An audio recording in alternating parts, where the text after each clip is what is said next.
आप सबको जय मसीह की। आज का वचन निर्गमन अध्याय 18।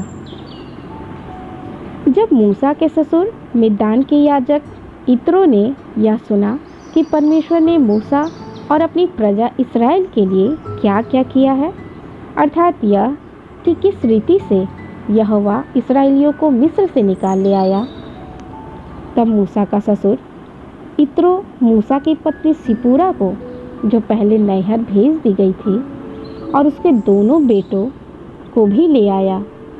इसमें से एक का नाम मूसा ने यह कहकर गेर्शोम रखा था, मैं अन्य देश में परदेसी हुआ हूँ, और दूसरे का नाम उसने यह कहकर एलीएजेर रखा, मेरे पिता के परमेश्वर ने मेरा सहायक होकर मुझे फिरौन की तलवार से बचाया।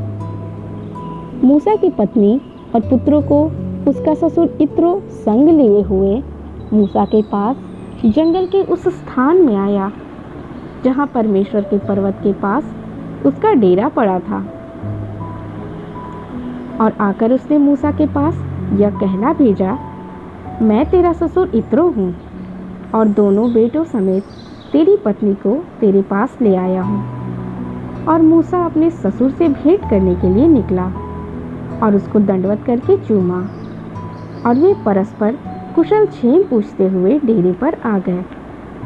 वहाँ मूसा ने अपने ससुर से वर्णन किया कि यहोवा ने इस्राएलियों के निमित्त फिरौन और मिस्रियों से क्या क्या किया, और इस्राएलियों ने मार्ग में क्या क्या कष्ट उठाया, फिर यहोवा उन्हें कैसे कैसे छुड़ाता आया है। तब इत्रो ने उस समस्त भलाई के कारण जो यहोवा ने इस्राएलियों के साथ की थी, कि उन्होंने मिस्रियों के वश से छुड़ाया था, मग्न होकर कहा, धन्य है यहोवा जिसने तुमको फिरौन और मिस्रियों के वश से छुड़ाया, जिसने तुम लोगों को मिस्रियों की मुट्ठी से छुड़ाया है। अब मैंने जान लिया कि यहोवा सब देवताओं से बड़ा है, वरन उस विषय में भी जिससे उन्होंने इस्राएलियों के साथ अहंकारपूर्ण व्यवहार किया था। तब मूसा के ससुर इत्रो ने परमेश्वर के लिए होम बलि और मेल बलि चढ़ाए, और हारून इस्राएलियों के सब पुरनियों समेत मूसा के ससुर इत्रो के संग परमेश्वर के आगे भोजन करने को आया।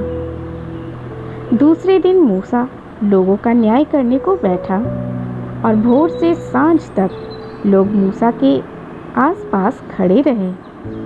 यह देखकर कि मूसा लोगों के लिए क्या क्या करता है, उसके ससुर ने कहा, यह क्या काम है जो तू लोगों के लिए करता है? क्या कारण है कि तू अकेला बैठा रहता है और लोग भोर से सांझ तक तेरे आसपास खड़े रहते हैं? मूसा ने अपने ससुर से कहा, इसका कारण यह है कि लोग मेरे पास परमेश्वर से पूछने आते हैं। जब जब उनका कोई मुकदमा होता है, तब तब वे मेरे पास आते हैं, और मैं उनके बीच न्याय करता और परमेश्वर की विधि और व्यवस्था उन्हें समझाता हूँ। मूसा के ससुर ने उससे कहा, जो काम तू करता है वह अच्छा नहीं। इससे तू क्या, वरन ये लोग भी जो तेरे संग हैं निश्चय थक जाएंगे, क्योंकि यह काम तेरे लिए बहुत भारी है, तू इसे अकेला नहीं कर सकता। इसलिए अब मेरी सुन ले, मैं तुझको सम्मति देता हूँ, और परमेश्वर तेरे संग रहे। तू इन लोगों के लिए परमेश्वर के सम्मुख जाया कर, और इनके मुकदमे को परमेश्वर के पास तू पहुँचा दिया कर। इन्हें विधि और व्यवस्था प्रकट करके जिस मार्ग पर इन्हें चलना और जो जो काम इन्हें करना हो, वह उनको जता दिया कर। फिर तो इन सब लोगों में से ऐसे पुरुषों को छांट ले जो गुणी और परमेश्वर का भय मानने वाले, सच्चे और अन्याय के लाभ से घृणा करने वाले हों, और उनको 1000-1000, 100-100, 50-50 और 10-10 मनुष्यों पर प्रधान नियुक्त कर दे, और वे सब समय इन लोगों का न्याय किया करें, और सब बड़े बड़े मुकदमों को तेरे पास ले आया करें, और छोटे छोटे मुकदमों का न्याय आप ही किया करें। तब तेरा बोझ हल्का होगा, क्योंकि इस बोझ को वे भी तेरे साथ उठाएंगे। यदि तू यह उपाय करे और परमेश्वर तुझको ऐसी आज्ञा दे तो तू ठहर सकेगा और ये सब लोग अपने स्थान को कुशल से पहुंच सकेंगे। अपने ससुर की यह बात मानकर मूसा ने उसके सब वचनों के अनुसार किया। अतः उसने सब इस्राएलियों में से गुणी पुरुषों को चुनकर उन्हें 1000-1000, 100-100, 50-50, 10-10 लोगों के ऊपर प्रधान ठहराया और वे सब लोगों का न्याय करने लगे। जो मुकदमा कठिन होता उसे वे मूसा के पास ले आते थे और सब छोटे मुकदमों का न्याय वे आप ही किया करते थे।